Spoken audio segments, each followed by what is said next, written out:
अब देखिए force versus displacement graph.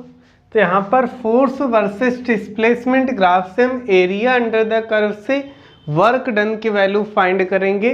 तो ये देखिए मैंने एक कर्व लिया है, तो यहाँ पर इस कर्व के लिए हम इसकी S1 से S2 वैल्यू के लिए area under the curve find करेंगे। तो यहाँ पर इस कर्व के लिए हम डायरेक्ट एरिया नहीं फाइंड कर सकते, तो पहले हम डिफरेंशियल एरिया, छोटा सा एरिया फाइंड करेंगे। यहाँ पे ये मैंने एक रेक्टेंगुलर स्ट्रिप ली है, ये DS विड्थ होगी और इसकी ये लेंथ ये F। तो इस स्ट्रिप, रेक्टेंगुलर स्ट्रिप का जो एरिया होगा वो DA होगा और DA की वैल्यू होगी F into DS। Force into displacement ये DW हो जाएगा, DW is equal to F into DS। अब यहाँ पर S1 से S2 के लिए वर्क डन हम फाइंड करेंगे। तो यहाँ पर W is equal to integration of DW करेंगे और ये integration of F into DS limit S1 से S2। तो ये इस तरह से वर्क डन आ जाता है। एरिया अंडर द कर्व से वर्क डन की वैल्यू आएगी। ये W इज इक्वल टू होगा एरिया अंडर द कर्व और ये होता है integration of F into DS limit S1 से S2। जिस एरिया के लिए वर्क डन निकालना हो तो वहां पे हम लिमिट अप्लाई करेंगे। अब इस पे हम एक क्वेश्चन सॉल्व कर लेते हैं।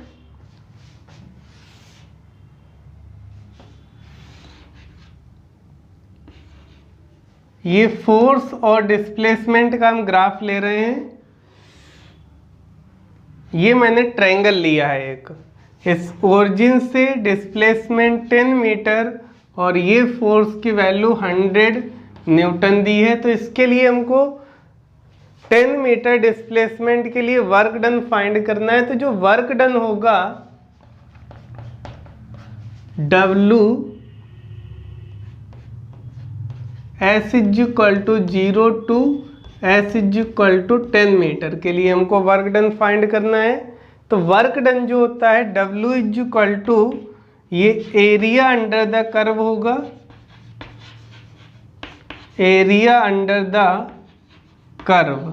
और यहाँ पर इस कर्व के लिए एरिया अंडर द कर्व जब फाइंड करेंगे तो ये ट्रायंगल का एरिया का फार्मूला हम अप्लाई कर देंगे, 1/2 बेस 10 और हाइट 100। तो ये इसको हम सॉल्व करेंगे तो वर्क डन की वैल्यू आ जाएगी 500 जूल। तो ये वर्क डन इस 0 से 10 मीटर डिस्प्लेसमेंट के लिए वर्क डन की वैल्यू होगी।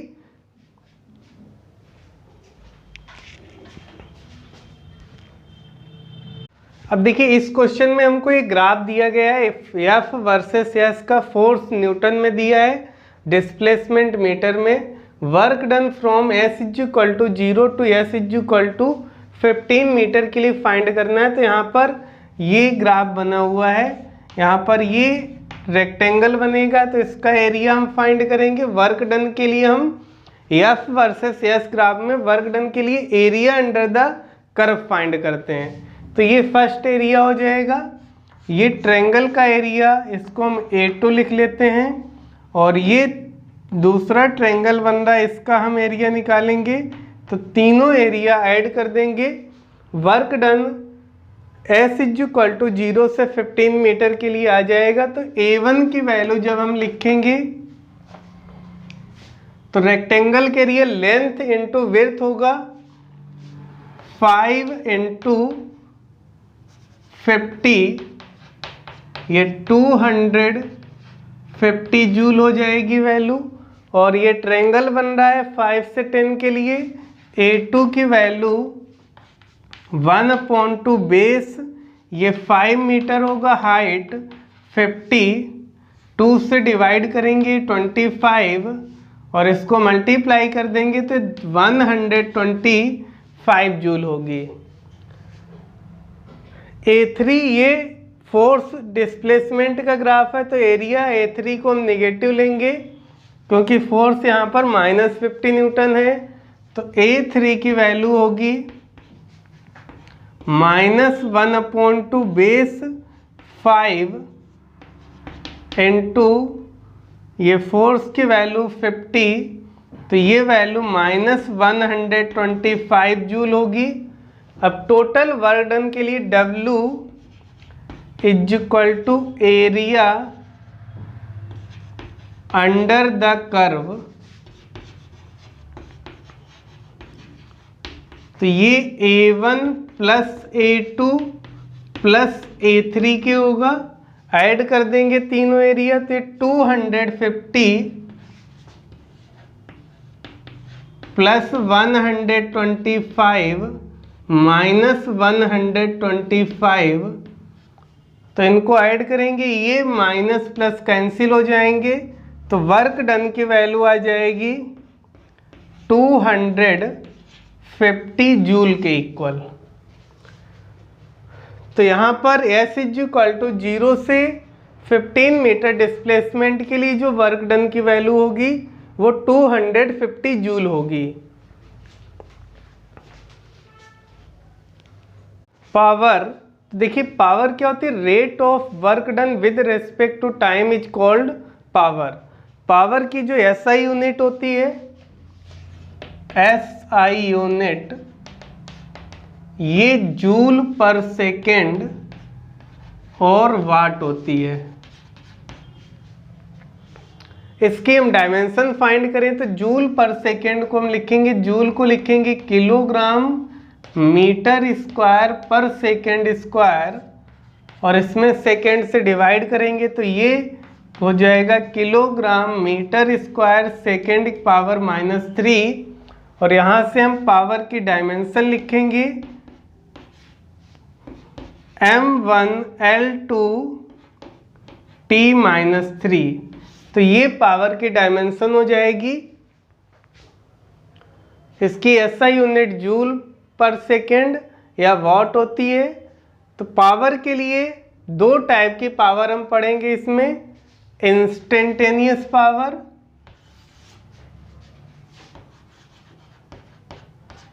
Instantaneous power. तो इंस्टेंटेनियस पावर को हम एट ए पॉइंट डिस्कस करते हैं, एट ए पॉइंट।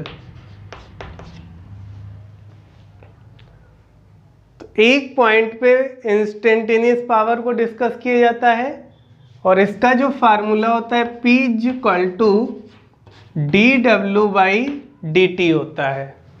यहाँ पर dW डिफरेंशियल वर्क डन है, और dt बहुत छोटा सा टाइम इंटरवल है एक पॉइंट के लिए।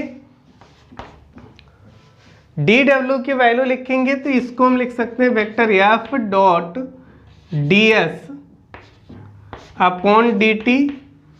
और ds/dt डिस्प्लेसमेंट अपॉन टाइम, तो ये हो जाएगा वेक्टर v। तो इंस्टेंटेनियस पावर के लिए ये एक फार्मूला dW/dt हम अप्लाई कर सकते हैं, या वेक्टर F.v। फोर्स अगर दिया गया है और वेलोसिटी दी गई है तो किसी भी इंस्टेंट पे हम उसके इंस्टेंटेनियस पावर को डिफाइन कर सकते हैं वेक्टर F.v से। तो ये हो गई इंस्टेंटेनियस पावर। इसके बाद आती है एवरेज पावर। एवरेज पावर, तो एवरेज पावर को हम इन एन इंटरवल लेंगे।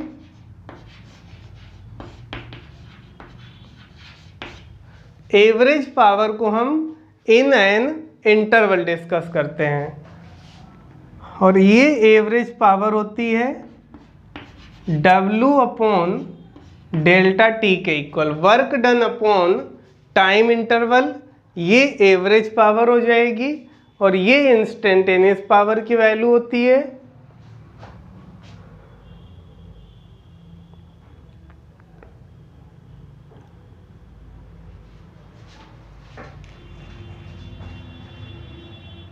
अब देखिए work versus time graph, W versus T graph, तो यहाँ पर W वर्सेस T ग्राफ में स्लोप ऑफ टेंजेंट से हमको ये स्लोप ऑफ टेंजेंट होगा, तो स्लोप ऑफ टेंजेंट ये m is equal to tan theta और ये वैल्यू मिलेगी dW/dt।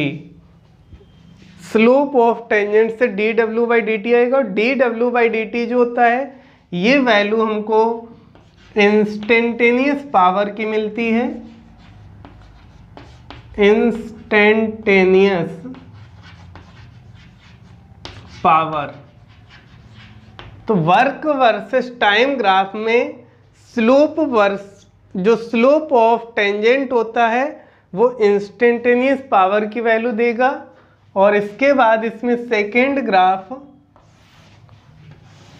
स्लोप ऑफ कॉर्ड के लिए, यहाँ पर ये W वर्सेस T ग्राफ हम ले रहे हैं, तो इसमें ये T1 से T2 टाइम के लिए ये यहाँ पर हम वर्क डन W1 और इसको W2 लेते हैं, तो स्लोप ऑफ कॉर्ड जो होगा ये हो जाएगा W2 माइनस W1 और ये T2 माइनस T1। तो यहाँ पर इस ग्राफ में स्लोप ऑफ कॉर्ड से जो वैल्यू मिलेगी ये m is equal to tan theta होगा और ये वैल्यू हो जाएगी W अपॉन डेल्टा टी के इक्वल, और work done upon time interval W upon delta T ये एवरेज पावर की वैल्यू हमको देगा।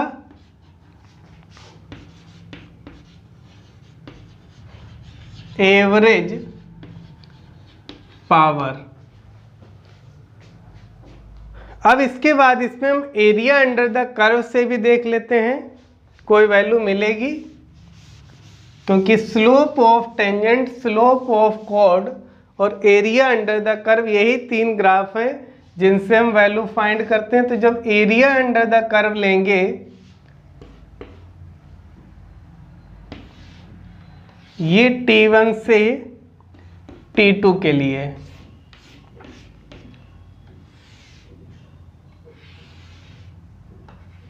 तो ये DA होगा, ये DT विड्थ होगी और ये W work.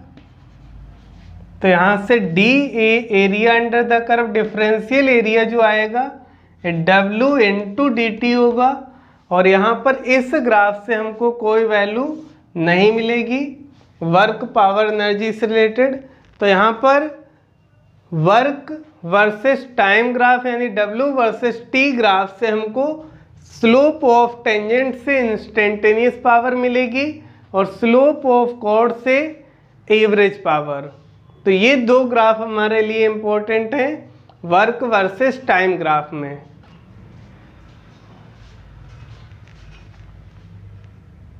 A truck of mass 3000 kilogram moves up an inclined plane of slope 1 in 100 at a speed of 30 km per hour. The power of the truck।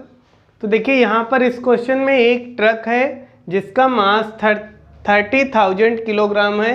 ये एक इंक्लाइंड प्लेन पे move कर रहा है constant speed से 30 kilometre per hour से, और जो इंक्लाइंड प्लेन का ये स्लोप है ये 1 in 100 का मतलब ये परपेंडिकुलर जो वैल्यू है ये 1 है और ये हॉरिजॉन्टल 100। तो यहाँ से इसके लिए हमको ट्रक की पावर फाइंड करनी है, तो जो वैल्यू गिवन है उसको हम लिखेंगे given mass m is equal to 30,000 kilogram, और जो वेलोसिटी दी है ट्रक की कांस्टेंट है 30 किलोमीटर पर आवर। इसको हम मीटर पर सेकेंड में चेंज कर देंगे, 5/18 से मल्टीप्लाई करेंगे तो ये 6 से डिवाइड हो जाएगा,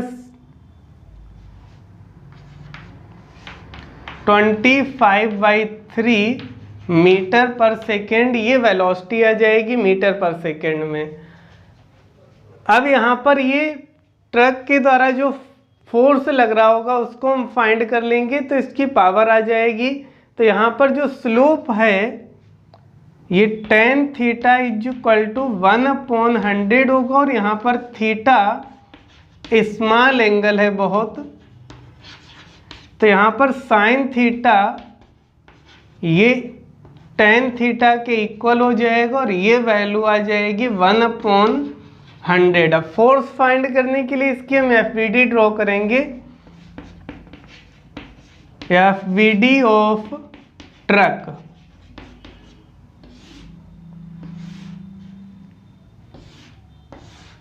तो यहाँ पर इसका mg डाउनवर्ड लगेगा, ये थीटा एंगल होगा, इस डायरेक्शन में mg cos थीटा, इस डायरेक्शन में ट्रक फोर्स लगाएगा, ये नॉर्मल रिएक्शन होगा, और इस डायरेक्शन में होगा mg sin थीटा। और ट्रक कांस्टेंट स्पीड से चल रहा है तो एक्सीलरेशन की वैल्यू 0 होगी, तो यहाँ से n की वैल्यू जो आएगी n = हो जाएगा mg cos थीटा के, और फोर्स हमें निकालना F की वैल्यू होगी mg sin थीटा, m की वैल्यू है 30,000, g की वैल्यू 10, और साइन थीटा की वैल्यू हमने निकाली है 1/100। यहाँ पर ये 2 जीरो कैंसिल हो जाएंगे, तो F की वैल्यू आ जाएगी यहाँ से, जो फोर्स ट्रक के द्वारा लगेगा ये 3000 न्यूटन हो जाएगा। अब पावर डिलीवर्ड बाई ट्रक निकालना है हमको, P = F.V कर देंगे, फोर्स और वेलोसिटी दोनों सेम डायरेक्शन में है, तो ये F × V हो जाएगा 3000, और V की वैल्यू 25/3, 3 से इसमें डिवाइड करेंगे 1000 हो जाएगा, तो ये वैल्यू आ जाएगी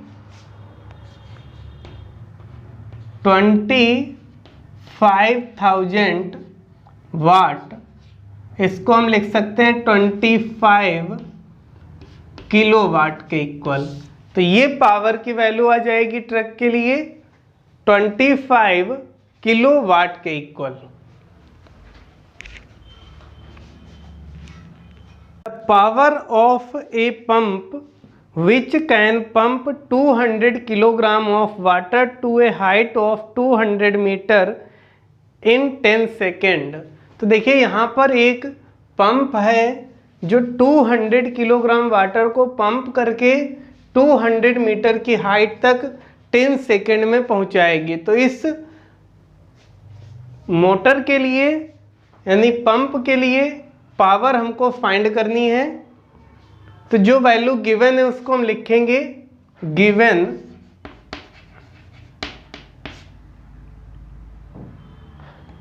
टी की वैल्यू जो टाइम दिया है वो 10 सेकेंड दिया गया है, और यहाँ पर मास जो वाटर का है वो 200 किलोग्राम मास है वाटर का, जिसको पंप करके H = 200 मीटर की हाइट तक पहुंचाएगी मोटर यानी पंप। और इस पंप के लिए पावर जो होगी वो हमको फाइंड करनी है। तो यहाँ पे हम पावर का फार्मूला लगाएंगे, P = W/ΔT। Delta T time interval जो है वो 10 सेकेंड है। वर्क की वैल्यू ग्राउंड से H हाइट तक जा रहा है तो W की वैल्यू हो जाएगी mgh upon time interval delta T. M की वैल्यू है 200, G की वैल्यू 10, हाइट 200 डिवाइडेड बाई 10, तो इसको मल्टीप्लाई करेंगे, ये वैल्यू आ जाएगी 40,000। पावर की वैल्यू ये वॉट में आएगी, इसको हम किलोवाट में लिखें तो ये 40 किलोवाट होगी। तो ये पावर पंप के लिए होगी।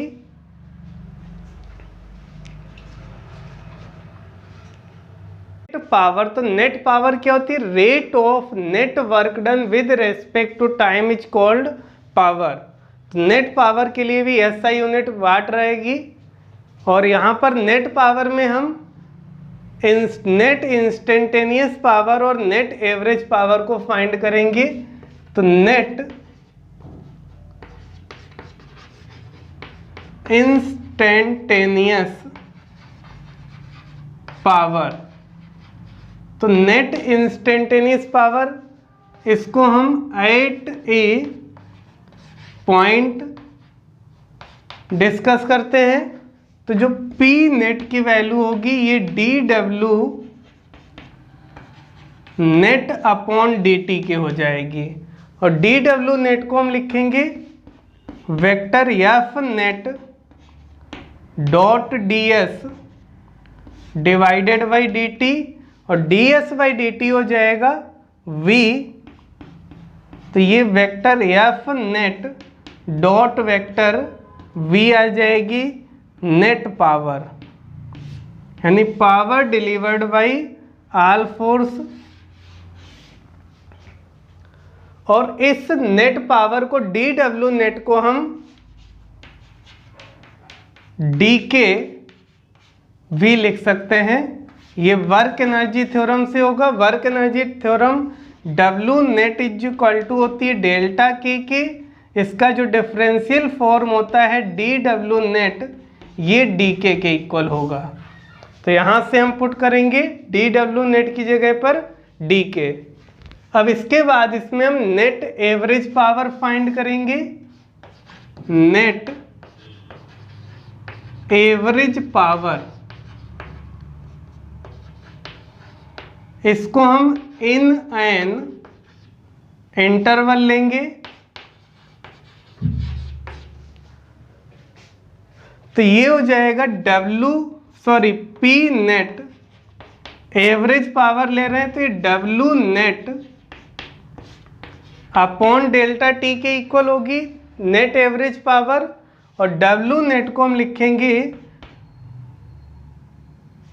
Delta K upon delta T।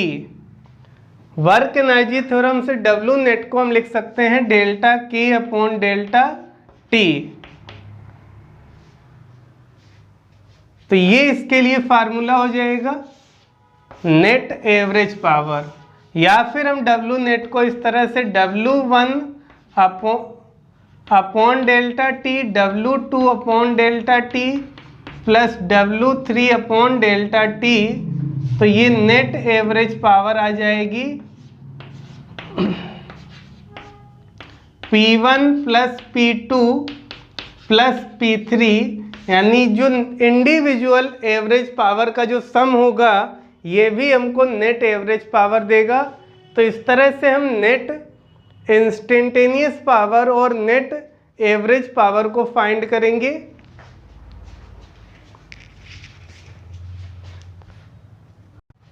Force F on a particle moving in a straight line varies with displacement as shown in the figure. Work done on the particle during its displacement of 12 metre. तो देखिए यहाँ पर ये graph दिया गया है force versus displacement का, और यहाँ पर इसके 12 मीटर डिस्प्लेसमेंट के लिए वर्क डन की वैल्यू फाइंड करनी है। तो देखिए जब फोर्स वर्सेस डिस्प्लेसमेंट का ग्राफ दिया होता है तो जो वर्क डन होता है W, ये एरिया अंडर द कर्व होता है, एरिया अंडर द कर्व। और यहाँ पर एरिया जो होंगे, यहाँ पर ये ग्राफ यहाँ पे इस तरह से बनना, ये एरिया A1 होगा और ये A2 एरिया हो जाएगा ट्रायंगल का। तो एरिया अंडर द कर्व की वैल्यू A1 प्लस A2 के इक्वल होगी। और यहाँ पर सबसे पहले ये रेक्टेंगल बना है तो रेक्टेंगल का एरिया लेंथ इंटू विड्थ होगी, तो 3 से 7 ये लेंथ हो जाएगी 4 into 2 plus area of triangle होगा 1/2 बेस 7 से 12 ये लेंथ हो जाएगी 5, बेस हो जाएगा 5 और ये हाइट 2। तो इसको हम सॉल्व करेंगे, 2 से 2 कैंसिल हो जाएगा, ये 8 प्लस 5, तो जो वर्क W की वैल्यू आ जाएगी ये 13 जूल के इक्वल हो जाएगी। तो यहाँ पर इस ग्राफ के लिए जो वर्क डन आएगा 12 मीटर डिस्प्लेसमेंट के लिए ये 13 जूल के इक्वल होगा।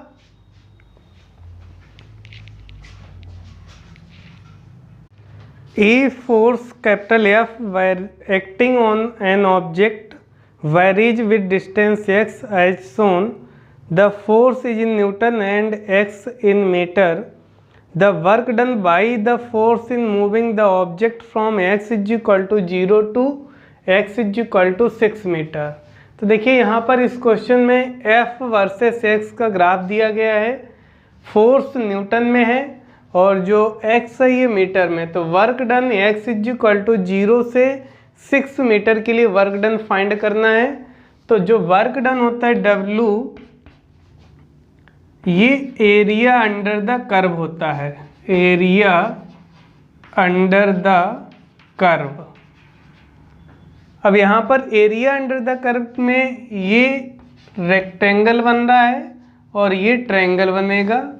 तो यहाँ पर दो एरिया फाइंड करने होंगे A1 और A2। तो इसका एरिया अंडर द कर्व होगा A1 प्लस A2 और A1 प्लस A2 की वैल्यू हो जाएगी, यहाँ से हम निकालेंगे 3 इंटू 3 प्लस 1/2 3 इंटू 3। तो ये 3 इंटू 3 होगा 9 और ये 9/2 हो जाएगा 4.5। तो ये वैल्यू आ जाएगी वर्क डन की 13.5 joule.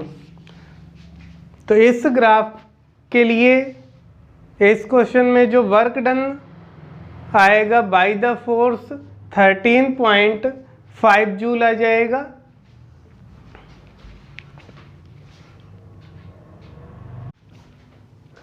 A 10 kilogram mass moves along x-axis. Its acceleration as a function of its position as shown in the figure. What is the total work done on the mass by the force as the mass moves from x is equal to 0 to x is equal to 8 centimetre. तो देखिए यहाँ पर इस graph में acceleration centimetre पर second square में दिया और ये जो बॉडी का डिस्प्लेसमेंट है ये सेंटीमीटर में दिया गया है। एम मास जो बॉडी का है वो 10 किलोग्राम है। तो वर्क डन यहाँ पे हमको फाइंड करना है 0 से 8 सेंटीमीटर के लिए डिस्प्लेसमेंट के लिए। तो सबसे पहले यहाँ पर हम सेंटीमीटर पर सेकेंड स्क्वायर एक्सीलेशन को 10⁻⁻² से मल्टीप्लाई कर देंगे तो ये एक्सीलेशन मीटर पर सेकेंड स्क्वायर में हो जाएगा। और जो फोर्स होता है ये F is equal to M है, तो मास से मल्टीप्लाई करेंगे तो ये F वर्सेस X के ग्राफ में कन्वर्ट हो जाएगा। फिर हम यहाँ से एरिया अंडर द कर्व से वर्क डन फाइंड कर लेंगे 0 to 8 सेंटीमीटर। तो यहाँ पर इस एरिया अंडर द कर्व में मास से मल्टीप्लाई कर देंगे तो वर्क डन की वैल्यू आ जाएगी। तो जो W होगा ये M into area under the curve हो जाएगा। अब यहाँ पर M मास की वैल्यू 10 किलोग्राम है, एरिया फाइंड करेंगे तो ये ट्रायंगल बन रहा है 1/2 बेस 8 सेंटीमीटर है, सेंटीमीटर को मीटर में चेंज करेंगे 10⁻⁻² से मल्टीप्लाई करेंगे और हाइट ये सेंटीमीटर पर सेकेंड स्क्वायर में इसको मीटर पर सेकेंड स्क्वायर में चेंज करेंगे तो इसमें भी 10⁻² से मल्टीप्लाई करेंगे। अब 2 से डिवाइड करेंगे तो ये हो जाएगा 10 और इसको मल्टीप्लाई करेंगे तो 8 इंटू 10 80 इंटू 10 800 10⁻⁴ हो जाएगा। तो यहाँ से वर्क डन की वैल्यू आएगी 8 इंटू 10⁻² जूल। तो ये वर्क डन आ जाएगा by the area under the curve इस ग्राफ के लिए 8 इंटू 10⁻² जूल।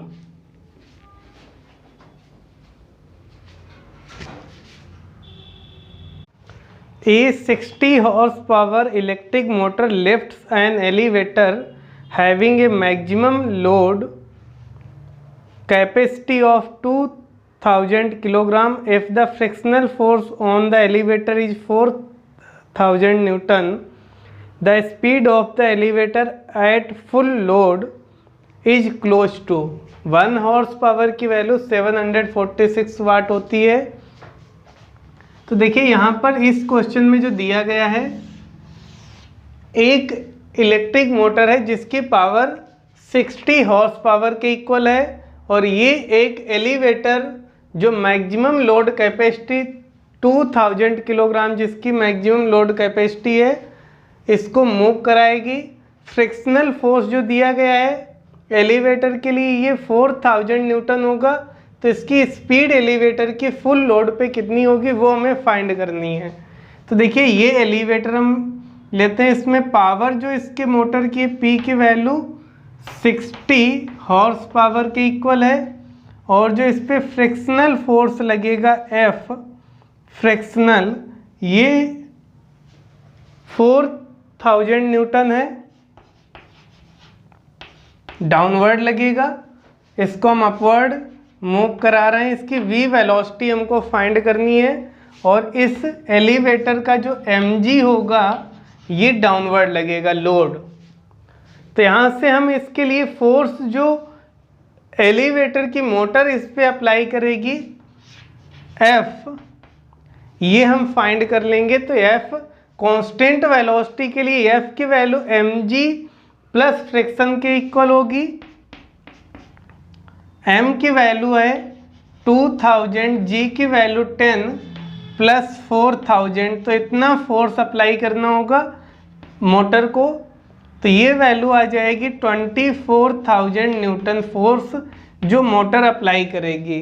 अब वेलोसिटी फाइंड करनी है तो P इक्वल टू होता है F इंटू V। पावर की वैल्यू दी है 60 हॉर्स पावर, इसको वाट में कन्वर्ट करेंगे 746 से मल्टीप्लाई कर देंगे। F की वैल्यू 24000 और ये V यहाँ पे 1 0 ये कैंसिल हो जाएगा, 6 का डिवाइड करेंगे तो ये हो जाएगा 400। तो यहाँ से V की वैल्यू आ जाएगी 746 डिवाइडेड बाई 400 और इसको जो हम 400 को डिवाइड करेंगे तो ये वैल्यू अप्रोक्सीमेट में आ जाएगी 1.9 मीटर पर सेकेंड के इक्वल। तो जो वेलोसिटी आएगी एलिवेटर की फुल लोड पे वो 1.9 मीटर पर सेकेंड आएगी।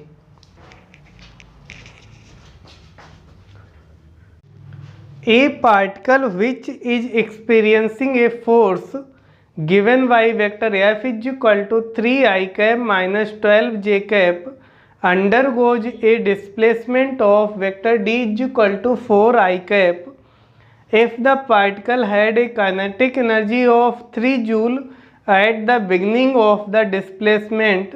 What is the kinetic energy at the end of the displacement? तो देखिए इस क्वेश्चन में एक पार्टिकल है जिसपे एक फोर्स लग रहा है vector F is equal to 3i cap minus 12j cap और इसका जो फोर्स के द्वारा डिस्प्लेसमेंट होगा 4i कैप होगा। पार्टिकल की इनिशियल काइनेटिक एनर्जी 3 जूल है, तो इस मोशन के बाद जो काइनेटिक एनर्जी होगी वो हमको फाइंड करनी है। तो जो वैल्यू क्वेश्चन में गिवन है उसको हम पहले लिखेंगे given vector F is equal to 3i cap minus 12j cap और डिस्प्लेसमेंट पार्टिकल के लिए दिया गया है 4i cap. Initial kinetic energy particle की दी है k इनिशियल की वैल्यू 3 जूल है और फाइनल काइनेटिक एनर्जी फाइंड करनी है। तो सबसे पहले हम यहाँ पर वर्क डन फाइंड करेंगे। W is equal to vector F dot vector D। तो ये वर्क डन यहाँ से निकलेगा। तो W की वैल्यू वेक्टर F यानी 3i cap minus 12j cap, इसका डॉट प्रोडक्ट करेंगे 4i कैप के साथ में। तो 4 into 3 12, i cap dot i cap 1 हो जाएगा और i डॉट j 0। तो ये वर्क डन की वैल्यू आ जाएगी 12 जूल। इसे यहाँ पे केवल एक फोर्स लग रहा है, तो जो वर्क डन बाई फोर्स होगा ये W net is equal to delta के बाई वर्क एनर्जी थ्योरम हो जाएगा। तो W नेट यहाँ पर एक ही फोर्स लग रहा है, तो W जो होगा ये 12 जूल हो जाएगा और डेल्टा के का मतलब के फाइनल माइनस के इनिशियल। यहाँ पर के इनिशियल की वैल्यू पुट करेंगे 3 जूल, 3 को ट्रांसफर कर देंगे तो जो फाइनल काइनेटिक एनर्जी आ जाएगी ये 15 जूल के इक्वल आएगी। तो जो पार्टिकल के लिए फाइनल काइनेटिक एनर्जी की वैल्यू होगी वो 15 जूल होगी।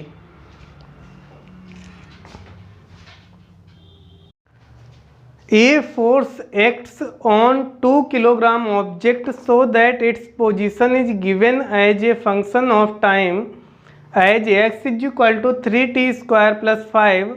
What is the work done by this force in first 5 second. तो देखिए यहाँ पे एक ऑब्जेक्ट दिया गया है जिसका मास 2 किलोग्राम है और यहाँ पर ये जब बॉडी मूव करेगी तो इसकी पोजीशन टाइम के फंक्शन में दी गई x is equal to 3t square plus 5।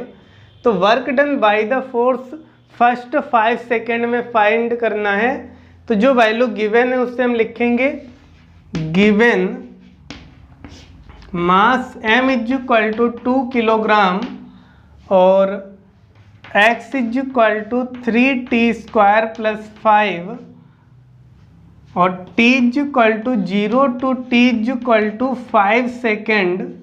यहाँ पर वर्क डन फाइंड करना है बाय द फोर्स। तो देखिए यहाँ पर हम ये पोजीशन दिए, यहाँ से वेलोसिटी फाइंड कर लेंगे और work done W is equal to delta के फार्मूला अप्लाई कर देंगे। तो V इज इक्वल टू हो जाएगा dx बाई dt और इसका हम डिफ्रेंसिएशन करेंगे d upon dt 3t square plus 5 और इसका डिफ्रेंसिएशन हो जाएगा 6t। अब t इज इक्वल टू 0 पे वेलोसिटी होगी 0 और t is equal to 5 second पे v की वैल्यू आएगी 6 इंटू 5, ये 30 मीटर पर सेकेंड स्क्वायर होगी। अब W वर्क डन निकालना है तो W is equal to delta के फाइनल माइनस के इनिशियल। तो इनिशियल काइनेटिक एनर्जी 0 हो जाएगी, final kinetic energy half, m की वैल्यू 2 और v की वैल्यू 30। तो 30 का स्क्वायर करेंगे, इनिशियल काइनेटिक एनर्जी 0 होगी, 2 से 2 कैंसिल हो जाएगा। तो जो वर्क डन की वैल्यू आएगी ये 900 जूल के इक्वल होगी। तो work done by the force आ जाएगा 900 जूल के इक्वल।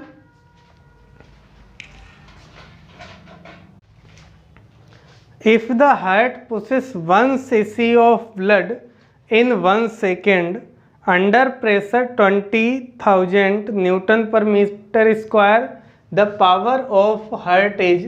तो देखिए यहाँ पर जो हार्ट ब्लड पुश करेगा 1 cc 1 सेकेंड में और जो प्रेशर दिया गया है वो 20,000 न्यूटन पर मीटर स्क्वायर दिया गया है। तो यहाँ पर पावर हर्ट की फाइंड करनी है। तो जो वैल्यू गिवन है उसको हम लिखेंगे गिवन V वॉल्यूम 1 cc दिया, इसको हम मीटर क्यूब में लिखेंगे तो 10⁻⁻6 मीटर क्यूब हो जाएगा। प्रेशर P की value 20,000 newton per metre square दी है और यहाँ पर पावर फाइंड करना है, पावर ऑफ हर्ट। तो पावर का फार्मूला होगा W/Δt, time interval delta T की वैल्यू 1 सेकेंड है। तो वर्क जो हो जाएगा W की वैल्यू P/V/Δt हो जाएगा। प्रेशर की वैल्यू 20,000, V की वैल्यू 10⁻⁻6 और टाइम की value 1 second.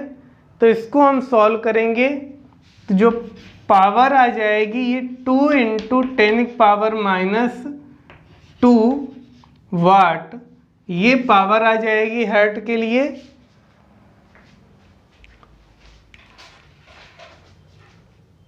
From an automatic gun, a man fires 360 bullets per minute with a speed of 360 km/h. If each weighs 20 gram, the power of the gun is। तो देखिए यहाँ पर इस question में एक ऑटोमेटिक गन से एक मैन बुलेट फायर करेगा 360 बुलेट पर मिनट और जो बुलेट की वेलोसिटी है वो 360 km/h है और जो मास है बुलेट का वो 20 ग्राम है। तो पावर ऑफ गन फाइंड करना है। तो जो वैल्यू गिवन है उसको हम लिखेंगे पहले गिवन नंबर ऑफ बुलेट, ये पर मिनट जो दी गई है ये 360, जो स्पीड दी गई बुलेट की V की वैल्यू 360 km/h दी गई है। इसको हम मीटर पर सेकेंड में चेंज कर देंगे। 360 × 5/18, इसको मल्टीप्लाई करेंगे तो ये हो जाएगा 100 मीटर पर सेकेंड। और जो मास M की वैल्यू 20 ग्राम है, इसको हम किलोग्राम में चेंज करेंगे। 20 / 1000, तो ये वैल्यू होगी 1/50 kg। पावर हमको फाइंड करनी है तो P = होता है W/Δt,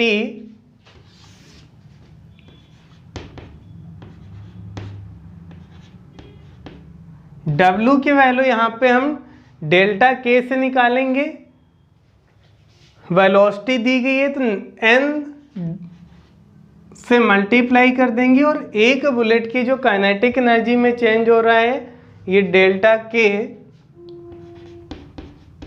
अपॉन डेल्टा T हो जाएगा। N की वैल्यू है 360 और यहाँ पे काइनेटिक एनर्जी में जो बुलेट की चेंज होगा वो हाफ, मास की वैल्यू 1/50 × V² यानी 100 स्क्वायर। इनिशियल काइनेटिक एनर्जी 0 होगी upon time interval delta T की वैल्यू ये 60 सेकेंड होगी, पर मिनट है तो 60 सेकेंड हो जाएंगे। इससे डिवाइड करेंगे 6 हो जाएगा और ये 50 × 200, तो ये वैल्यू आ जाएगी 6 × 100। P की वैल्यू 600 वाट, तो 600 वाट पावर होगी गन के लिए।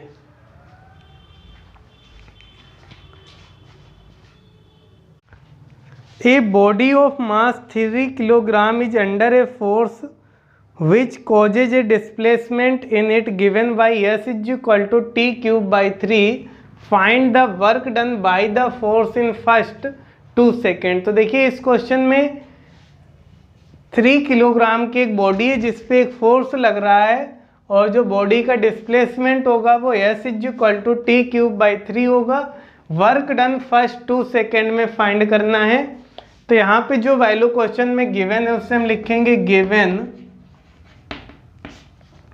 m is equal to 3 kg और यहाँ पर displacement s is equal to t³/3 ये मीटर में दिया है और वर्क डन फाइंड करना है t is equal to 0 to t is equal to 2 second के लिए। तो यहाँ पर सबसे पहले हम इस डिस्प्लेसमेंट की इक्वेशन से वेलोसिटी निकाल लेंगे और वेलोसिटी से w is equal to delta के फार्मूला अप्लाई करेंगे।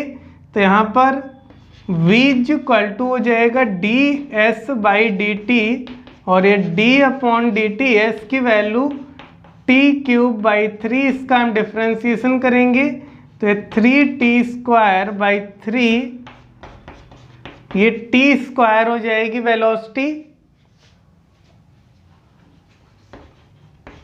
अब यहाँ से हम t इज इक्वल टू 0 पे वेलोसिटी निकालेंगे, v की वैल्यू 0 होगी और t is equal to 2 second पे वेलोसिटी निकालेंगे तो ये 2 का स्क्वायर 4 मीटर पर सेकेंड होगी। अब w निकालेंगे t is equal to 0 to t is equal to 2 second, w is equal to delta के फाइनल माइनस के इनिशियल और ये हो जाएगा हाफ m की वैल्यू 3 और v की वैल्यू 4² माइनस 0।